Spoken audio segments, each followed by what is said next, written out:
سلام. خب طبیعتا نگفتم که آدم کمالگراییم. الان برای اولین بار میگم که آدم کمالگراییم.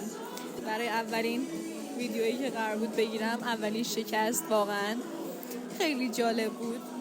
تقریبا یه رو ویدیو گرفتم، صدا ضبط کردم و صدایی وجود نداشت. الان برای بار دوم دارم این کار انجام میدم. فکر میکنم اوکی باشه، چون میدونیم یه کوت هست که میگه برو و شکست بخور. شکست خوبی بود برای اولین بار، اینکه مجبور شدم دوباره ویدیو بگیرم. میدونی برام خیلی سخته. شاید اینطور میشه تفسیرش کرد که آره من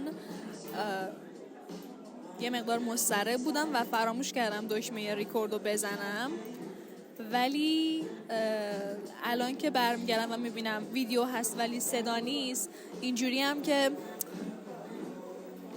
یه چیزی ته ذهنمه که داره بهم میگه شاید تو اصلا نباید ویدیو بگیری، شاید اصلا قرار نیست ویدیو بگیری، اصلا تو ویدیو گرفتن اصلا تو رو سننه.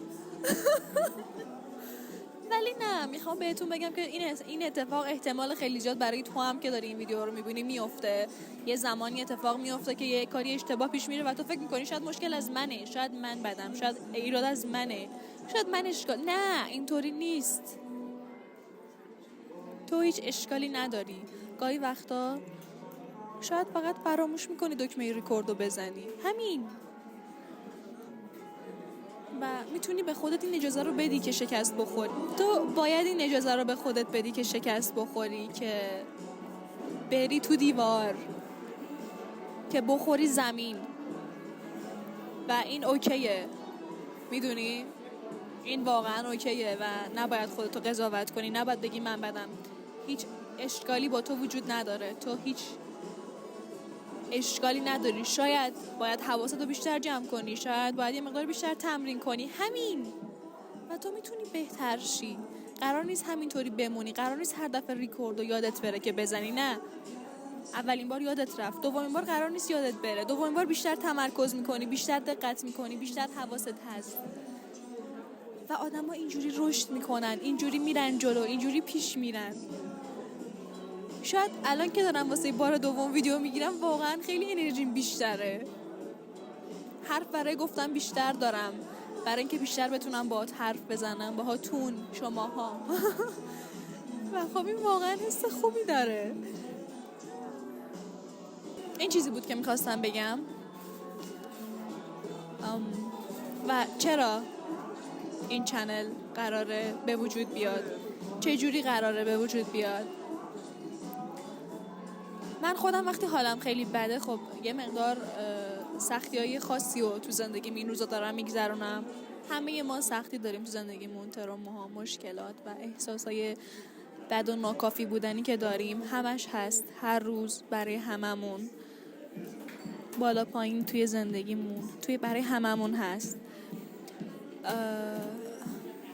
خودم وقتی حالم بد میشه یوتیوب تماشا میکنم و معمولا آدمایی رو انتخاب میکنم که واقعا آگاهن به چیزی که میگن، میدونن چی دارن میگن.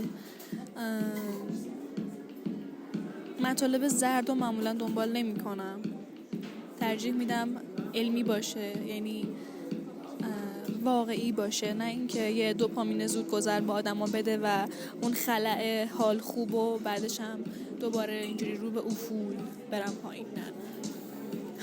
و با خودم گفتم که چرا که نه. من خیلی دوست دارم به آدما کمک کنم هر جور که میتونم، میدونی؟ چون دوستایی که الان دارم، کسایی که الان پیشمن، دورمن، آدمایین که واقعا گاهی وقتا حس میکنم واقعا دارم حالشون رو خوب میکنم و این واقعا یه حس انگار رسالت زندگیمو مثلا انجام دادم و این خیلی برام با ارزشه. و برای همین این ویدیو داره رکورد میشه، برای اینکه تویی که داری منو میبینی، آره خود تو، اگر چیزی هست که ناراحتت میکنه یا بهت حس بد میده، دلم میخواد در کوچکترین مقدار تلاشمو کنم به اون حدی که دارم، یعنی داری زمان تو به من میدی و منو میبینی. میخوام حالت بهتر شه، میخوام حس بهتری به خودت داشته باشی، میخوام